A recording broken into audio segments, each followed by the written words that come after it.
Le 107.7 à la foire du livre de Brive. Et Brive, qui est le temps d'un week-end, la capitale mondiale du livre. Nous sommes donc toujours en direct de cette 40e foire du livre en compagnie d'un auteur qui découvre cet événement a priori. Bonjour Renan Luce. Bonjour.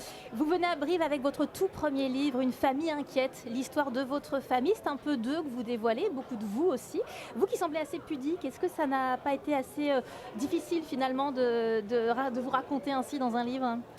Je crois que j'avais quand même à cœur d'aller à la rencontre de cette famille, qui est effectivement la mienne, mais au milieu de laquelle peut-être j'avais du mal à parfois lire, à bien comprendre ce qui s'y jouait, les forces parfois opposées ou qui s'attirent, les drames et les moments plus légers. Tout ça faisait une sorte de flou. On a une famille un peu silencieuse, donc les choses ne sont pas forcément tout le temps dites, et j'avais envie d'y aller de manière assez frontale, donc passer ce premier petit vertige de se dire allez, je m'y confronte.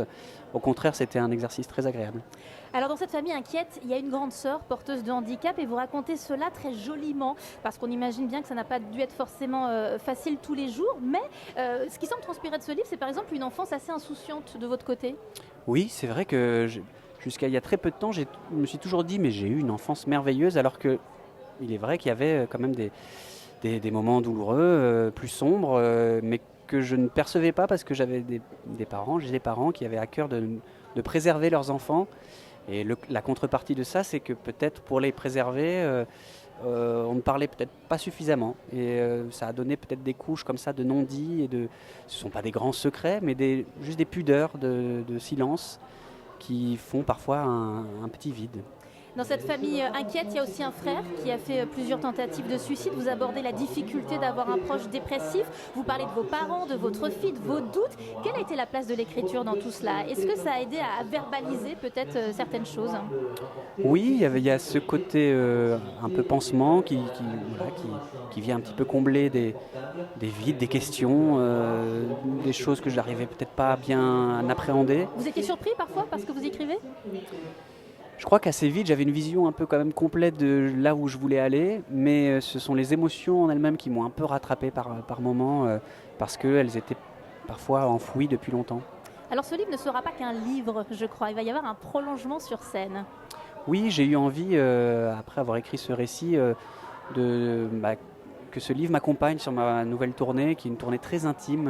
Je suis simplement accompagné d'un pianiste. Et je revisite un peu ce livre en lisant quelques extraits et en ayant pioché parmi mes 4 albums des chansons qui viennent répondre un peu en écho à ce récit. Et le tout donne un spectacle un peu, très, très personnel, très intime. Que vous commencez tout juste à jouer, c'est ça ? Il vient effectivement de commencer. Cette tournée a commencé il y a deux semaines, je crois. Ah, et alors ? C'est un grand bonheur, beaucoup d'émotions, à la fois de me replonger dans ce récit, puis de redécouvrir des chansons qui ont été un peu rhabillées par mon pianiste qui s'appelle Christophe Cravero, qui est un grand pianiste très, très libre dans sa musicalité. Et du coup, les chansons sont entièrement relues. C'est pour ça que ce spectacle s'appelle Relecture, parce qu'à la fois il y a ces lectures du livre et aussi cette relecture des chansons. Et vous serez notamment les 14 et 15 novembre au Théâtre de la Renaissance à Paris. Est-ce que vous avez attrapé le virus de l'écriture, Renan Luce ? Il y aura d'autres livres ? Alors c'est vrai que j'ai l'impression d'avoir quand même poussé une porte nouvelle qui m'ouvre de nouveaux espaces, et je sens que ça cogite en ce moment pour retrouver peut-être plus sous forme de fiction, mais ce plaisir de me plonger pendant longtemps dans un souffle d'écriture. Renan Luce, vous publiez Une famille inquiète chez Flammarion et vous êtes à Brive jusqu'à demain. Merci beaucoup d'être venu nous voir dans notre studio 107.7, studio qui accueillera dans un instant la journaliste Annick Cogent. A tout de suite. Le 107.7 à la foire du livre de Brive.